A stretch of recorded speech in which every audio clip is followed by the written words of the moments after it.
What's up, guys? This is Nick from The Real Shot. We are going to talk some steelhead today. I got Matt here with us, and he's going to ask me some questions, and we're going to go over some products to get you started to get on the rivers for the tributaries this season. Is that going on right now? That's going on right now. That's right now. Northern rivers are still got a lot of ice on it. There's a few fish trickling, but down south, it's been pretty good. Last 4 weeks have been phenomenal. Brown trout, steelhead down south.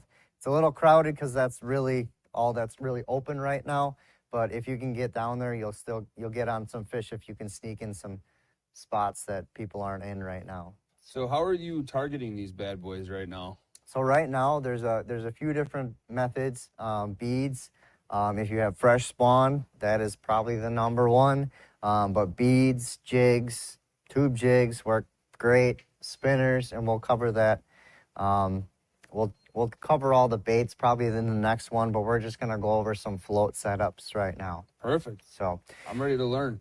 All right, so you want a long rod to get that tip up in the air to get a nice drift. You don't want a bunch of lines slacked in the water. So here at the store, we got a bunch of affordable rods from $60 to $100. Starting with the Aculite, it's at $50. So this here is a 9-foot medium heavy.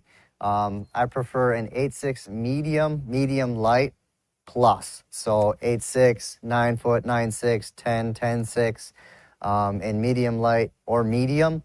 But some of those big steelhead, a medium heavy would be just fine. Yeah. These come with, they're really affordable. They're just to start. Like I said, $59.99. I've guided with these for salmon for the last 3 years and haven't had a single issue with it. And then we have Okuma and a few Shimanos. And we are currently out of stock with the St. Croix Triumphs right now, but that's a great $130 rod. Are most of the rods in that length, they're two-piece rods, right? They're all two-piece. So don't be worried about putting it in the vehicle because they all break down to 4.5 feet. So when you transfer the rods like that way, do you recommend like a PVC tube or something like that, or just carefully store them in the back of the vehicle? Yeah, usually I'll piece them together like this, and then I'll reel it tight, and then with the slack line, I'll wrap the line around this big eye right here, so it's real nice and tight, and all the lines wrapped up so it doesn't get tangled with any other rods. But you can get a very small rod stock, like one of these? Like one of these over here, an extra small, a small rod stock in the spinning version, probably be on, because the spinning version is a thicker for those wider rods, because that's a big guide. So this one right here? Yeah, so that one right there, you can just snake it over the top, the small, because these are for 6 to 6.5. It'll be a little long, but it'll still be protected. Nice. So cool. And then you're gonna want to pair it with like a 2,500 or 3,000 size up to 4,000 if you really want. I prefer like a 3,000 size reel. So we have Akumas in the $50, $60 range, in the C30 and C40, really durable. It's a little slower gear ratio, so you're gonna have to pick up the line and reel a little faster on that guy. I do have Shimano's 3000s in that $100 range if you're looking for a little better reel. And that's in the $50 range. I do have that neck save. So it's a little bit bigger than this one here, but it's a $50, pretty smooth. So pretty affordable to get started. You're gonna wanna go with either a 20 to 30 pound braid, a thicker braid that floats on top of the water in warmer temps, but in cold temps, like less than 32 degrees, that braid's gonna freeze up. So I recommend mono. So like a 8 to 12 pound mono. And we do have some blood run over here that floats great.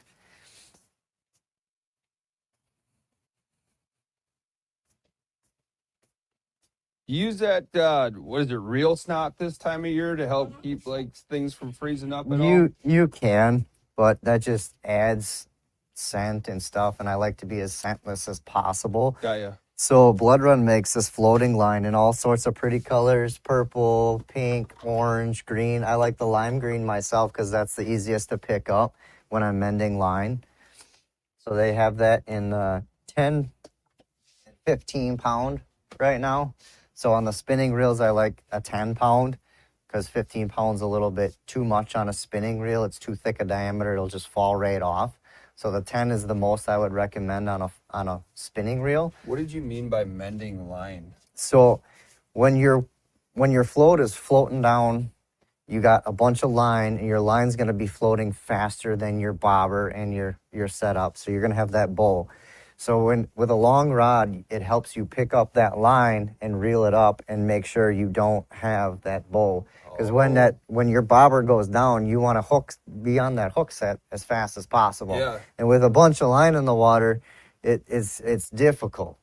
So you want to have that line out of the water, want that slack out, and you mend it up with that high rod. And that's why I like a bait caster too, because my bait caster is the Revo Rocket. It's a 9-to-1, so that's like 40 inches of pickup line. So you can really one quick turn of the bait caster, and that line slack is picked up. And Yeah, I noticed it on your socials. You've been Yeah. using the bait caster quite a bit this year. Do we have 100%. rods for bait casting then? We in do, stock? yeah. So we have the Shimano Scimitar. We have the Okuma SST. The Okuma SST is probably the best for the money right now that I have in the store at $100, $99.99. And this is a 10-6 medium, so that's perfect for a guy to just get started with.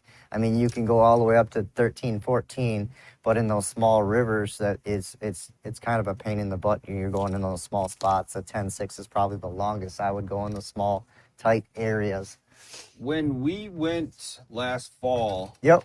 we use spinning gear. Do you go to bait casting gear where there's more current flow, or when do you switch it up from like bait casting to spinning? Or is it just because you had me and it's a lot easier? Right, yeah, that's exactly it. I mean, most people are going to be used to a spinning reel, so Okay. I guide with all spinning gear, Yep. just because it's easier for the customer. I mean, I prefer a bait caster Yeah. because I've been with bait casters my entire life, bass fishing, Yep. and I'm really familiar with the bait caster. And with a bait caster, you can get a high ratio like that 9-to-1 I was talking about. You Yep. pick up line really fast. Yeah, I did So- notice that. That's a good tip. I mean, because we didn't have a whole lot of current flow. Is it we moving? were fishing right in front of us Yeah. too at 10 feet, so we didn't have much line to pick up. Is there a lot of flow right now with all like the snow melt off and the rain? It picked up yesterday with the rain, but I mean it's still really low and slow. Okay. More rain and more runoff will get it high and flowing a little bit better. But right now it's still pretty low and slow. Is it quite dirty right now too? It stained up a little bit where I was fishing yesterday.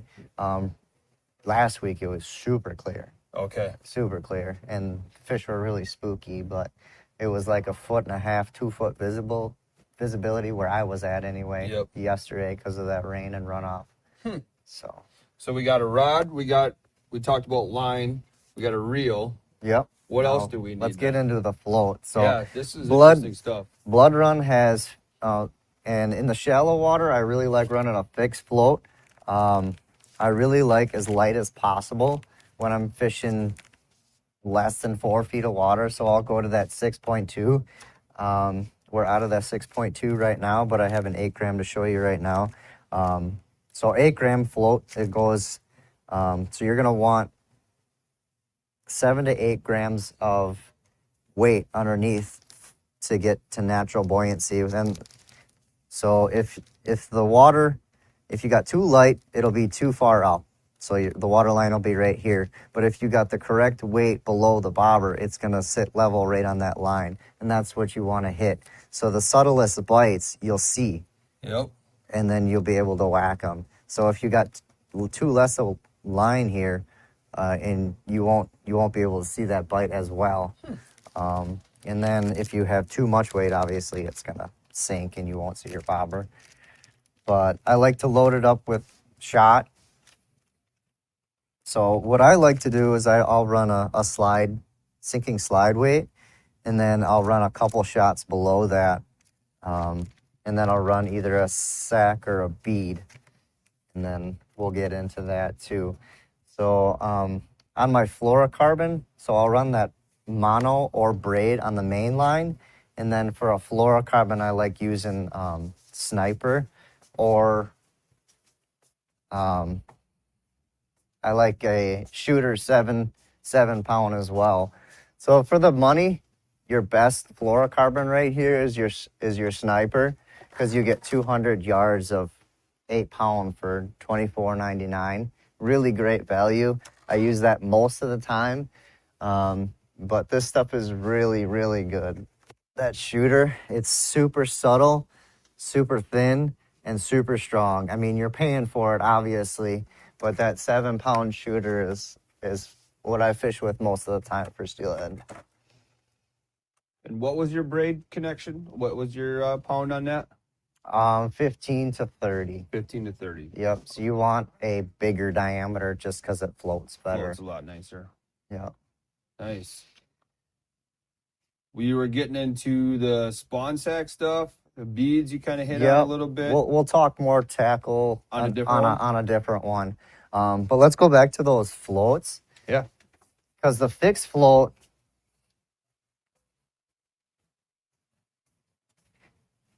you need to have tubing.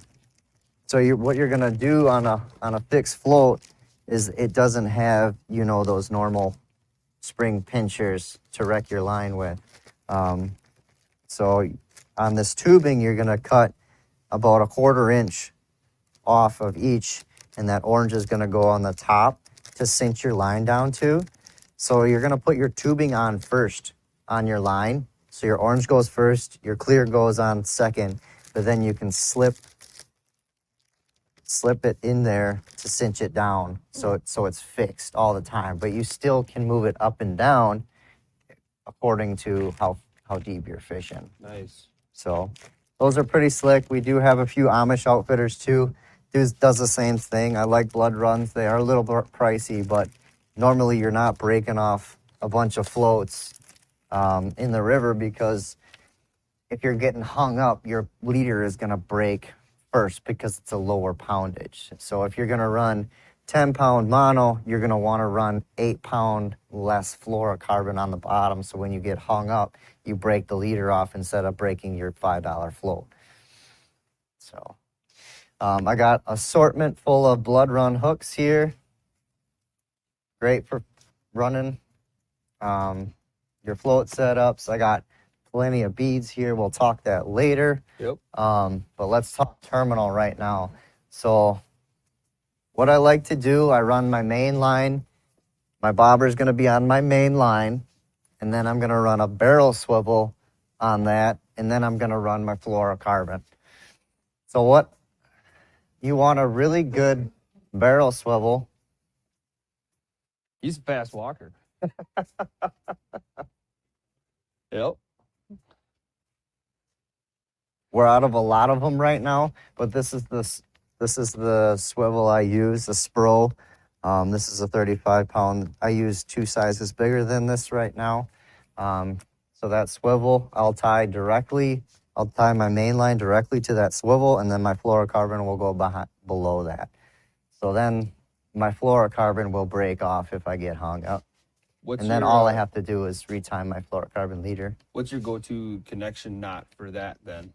I don't use a connection knot. It goes. My main line goes directly to that barrel swivel. Yeah. So what do you have a specific knot you like to tie when you go to your? When mono, it's just a regular fisherman's knot. Okay. Yep. If I'm tying braid, then I'll do a clinch, so it's a double loop instead of just a single. Okay. You can tie a polymer knot too for the braided line. Obviously, it's a really popular knot for braid. This is the sliding weight I was talking about. Just a little tiny 1/8 ounce sinker to get that float standing straight as soon as it hits the water. This is a heavier weight, right above your barrel swivel. It's perfect because that weight will make it sink or vertical right away, and then your shot will follow, and your shot will be even with the bait. These are the hooks that I use, are the Owners. They're a cutting point. Let's see, the smaller ones are right here. So we're out of the 8s and 6s that I use right now, but I can show you these real quick.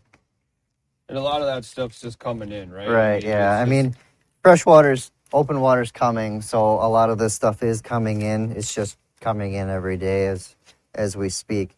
But that hook, I don't know if you can zoom in, it has a cutout in the tip, so it's nothing to penetrate. It takes literally ounces of force to get that in. Really? So that's the hooks that I use for trout and salmon all the time. So it literally takes nothing for that to get in and deep. So that's what I like about these Owner hooks. So yeah, it's got a diagram right there so it's got a cutout in the tip. Super, super awesome. That's what's on the treble hooks of the ST41s too that I tie some of my leaders with for the salmon. Now, like I remember back in the day, and it's been a minute since I've done the early like trout, salmon stuff. Like, you don't have to be barbless or anything this time of year, do you? No, Is that just Wisconsin more... is not specified. Okay. So that's more of a West Coast thing. Okay. Sweet. So you got more stuff that's coming up next week. What is that, Wednesday you're going to be doing your continue on? Whatever time Lance tells me to. Well, it's pretty good. So you covered yeah. a lot on the basics for Floats. getting into float. Yep. And then we're going to talk about like eggs and beads. Yeah, and... we'll talk tackle next time. Okay. So. And then I always got to ask you, right? Everything we talked about should be available online and in store. You got it. And if it's not, call the store, 920-750-6140, or look it up at therealshot.com, right? Yep, just ask for me if you have any questions. Perfect. All right, well, thanks for watching, everybody. We'll talk to you, like Nick said, whenever Lance tells us to. Whatever Lance tells us to.